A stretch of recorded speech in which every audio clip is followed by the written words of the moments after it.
প্রত্যেক নবীকে আল্লাহ তাআলা একটা গ্রুমিং, একটা ট্রেনিং সেশনের মধ্য দিয়ে নিয়েছেন। সেটা কি? সেটা হচ্ছে সবাইকে আল্লাহ তাআলা শেফার্ড হিসেবে কাজ দিয়েছিলেন, রাখাল হিসেবে। পৃথিবীর সব নবীরা ছাগল চড়াতেন, সব, আদম আলাইহিস সালাম থেকে শুরু করে বিষ্ণু আলাইহিস সালাম পর্যন্ত। He started his first career as a shepherd. সুবহানাল্লাহ। ওনার প্রথম ক্যারিয়ার উনি রাখাল হিসেবে শুরু করেছেন। রাখালরা যে কাজ করে, অর্থাৎ মরুভূমিতে ভেড়া, ছাগল, তারপর বকরি, দুম্বা, এই চড়ানোর কাজগুলো দিয়ে বিষ্ণু আলাইহিস সালাম তার ক্যারিয়ার শুরু করেছেন এজ এ শেফার্ড। বিষ্ণু আলাইহিস সালাম বলেন, সহিহ বুখারীর বর্ণনা, মা বাআসাল্লাহু নাবিয়্যান ইল্লা রাআল গানাম। আল্লাহ তাআলা এই পৃথিবীতে এমন কোন নবী পাঠায় নাই যে নবীরা ছাগল চড়ায় নাই। সুবহানাল্লাহ পড়বেন না? সাহাবারা বললেন, ওয়া আনতা ইয়া রাসূলুল্লাহ, হে আল্লাহর নবী, আপনিও ছাগল চড়িয়েছেন?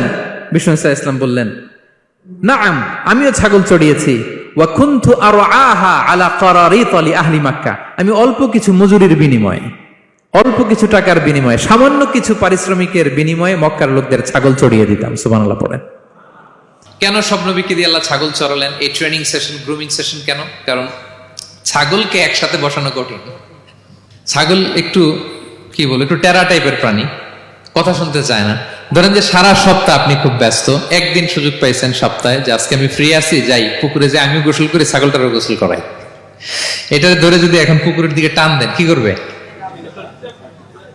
পা দুইটা এমন শক্ত করে মাটিতে ধরে রাখবে, আপনি যত টানবেন ওর ঘাড়ের চামড়া ছিঁড়ে যাচ্ছে, তারপরেও আসে না।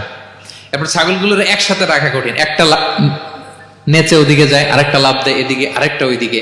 এদেরকে যদি কেউ একত্রিত করতে পারে, তাহলে এই জাতিকে, মানব জাতিকে একত্রিত করা তার জন্য একেবারে সহজ, পানি ভাত, ঠিক কিনা? এজন্য আল্লাহ এই মানব গোষ্ঠীর উপর লিডারশিপ কায়েমের আগে ছাগল চড়িয়েছেন। এবং যারা মরুভূমিতে ছাগল চড়ায়, যে শেফার্ড গুলো, যেই রাখাল গুলো, তাদের অনেক শক্তিশালী হইতে হয়।